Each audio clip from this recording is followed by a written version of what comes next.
Good evening, my YouTube viewers. It's Crystal here. I wanted to make another Excel video for you tonight. Um, the last video, or the last, maybe it was the two videos I made, were on the Boston house price data set that is no longer on Scikit-Learn because it's not woke, shall we say. And this data set that I'm going to be working on in Excel is going to be the IRIS data set. And I do believe that the IRIS set is on the Scikit-Learn website as well, but that's in a CSV file, I believe. And so what I wanted to do an Excel IRIS data set, so I have access to the data set in Excel, which we're doing.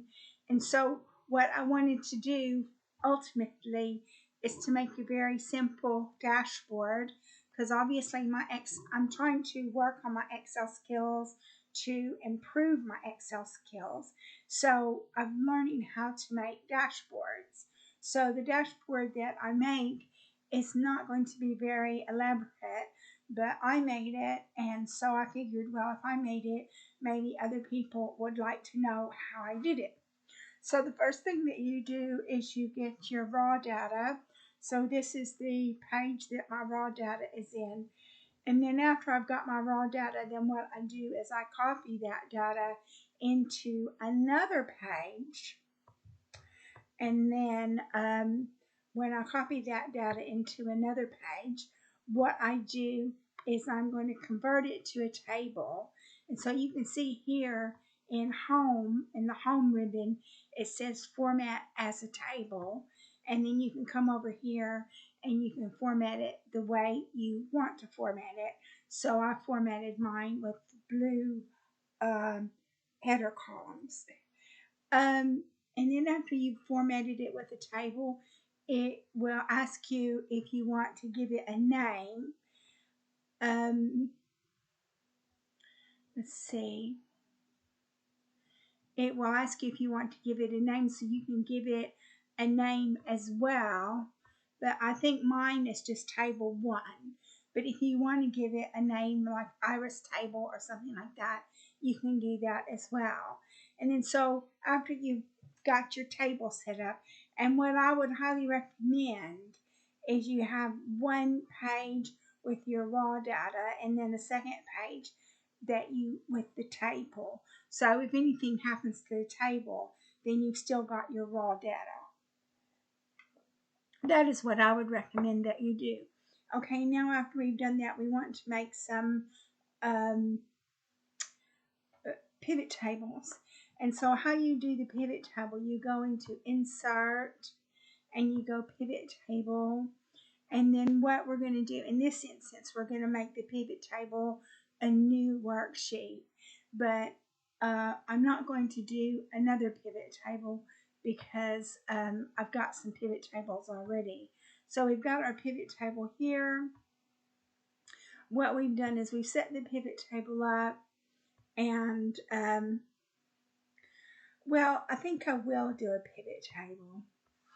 So we do Insert, Pivot Table, and then if you are not sure what kind of a pivot table you want, you can do recommended pivot tables, and you can select the pivot table that you want, but I've already know what kind of pivot table I want. So a pivot table, and then we put it into a new worksheet. And then I'm going to make one that I have recently deleted because I didn't, after I made it, I decided that I didn't need it. And then so what we're going to do is we're going to take the species and put the species in rows, because we want the species to be in rows. And then we take the species again and we move it to values, and then we're going to count the species. And so you can see that on the Setosa, the Versicolor, and the Virginica, you've got 50 examples for each species, which I've already used that. So I went ahead and deleted it because I didn't need it in the dashboard. And then so if you want to make a graph, a pivot graph, then you come over here where it says insert pivot chart, and you can pick the pivot chart that you want. And so I picked a pie chart. So you can pick a pie chart,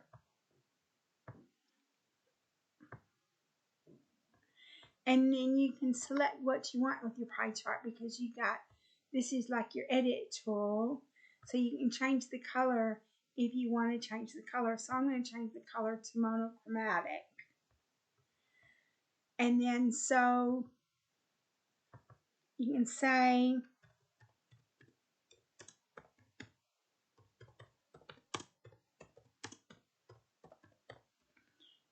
total examples per species. And then so now you got a pie chart. So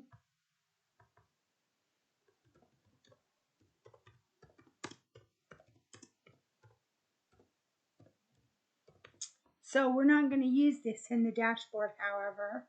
So what we'll do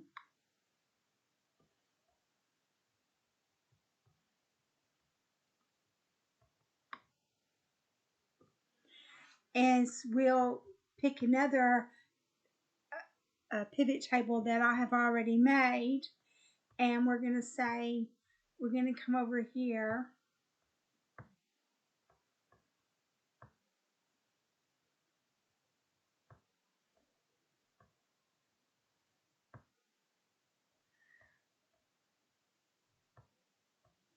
we've got our pivot table fields. And so what we're going to do here is we're going to find the average petal length. So we take petal length and we put, well, the first thing that we're going to do is we're going to take the species and put that in rows. And then we're going to take the petal length and put that in values. And we'll come over here to value field settings. And then we're going to take average, because we want the average petal length.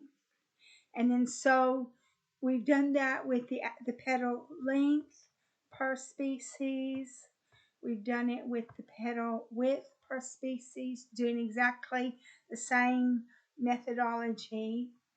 We've used the sepal length per species and the sepal width per species. So we've got 4 pivot tables and pivot charts that we're going to use for our dashboard.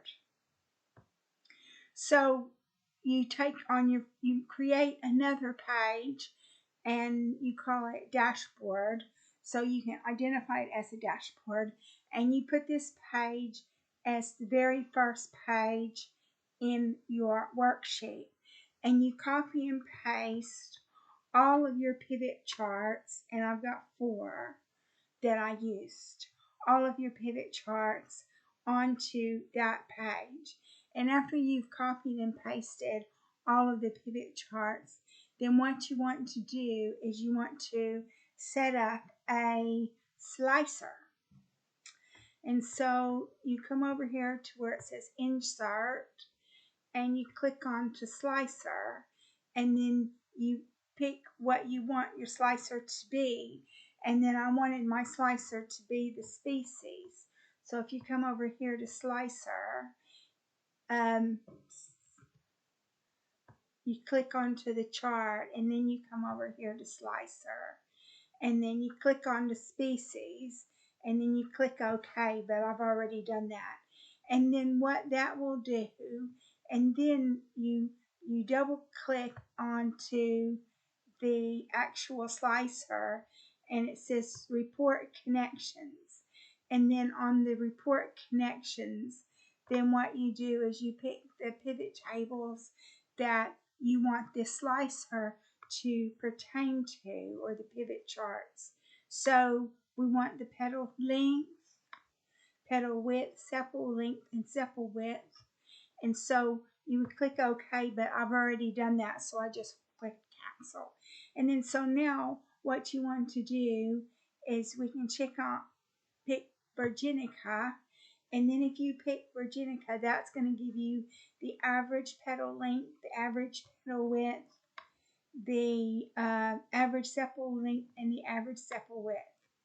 And then if you want to pick versicolor, then that gives you all that information as well.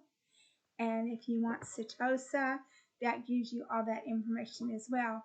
And then if you want to go back and have all of the information presented there, then you click onto the little X, and that gives you all the information for the 3 species presented there.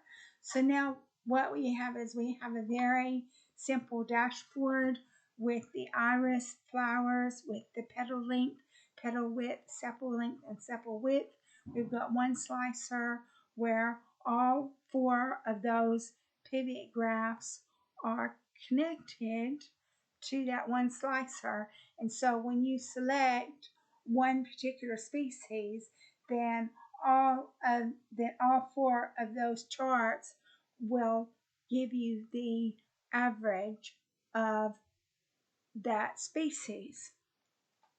So that's a very simple dashboard that I've created. As I said, I'm still learning how to make dashboards because I'm trying to learn as much Excel as I can, and I've never made a dashboard before until yesterday or today. And the first one was on the Boston house prices, and this one is on the Iris dataset. So if you want to practice it, you can practice it because I've showed you how to do it. So I think I'm going to go ahead and conclude this video because I've showed you about the raw data, the table data, how to make pivot tables, how to make pivot charts, how to make a dashboard, how to make a slicer. So I've covered everything that's necessary for you to make your own dashboard if you want one. So if you like my video, please like and subscribe. Thank you so much for watching my video, and I look forward to making more videos for you about technical things in the future.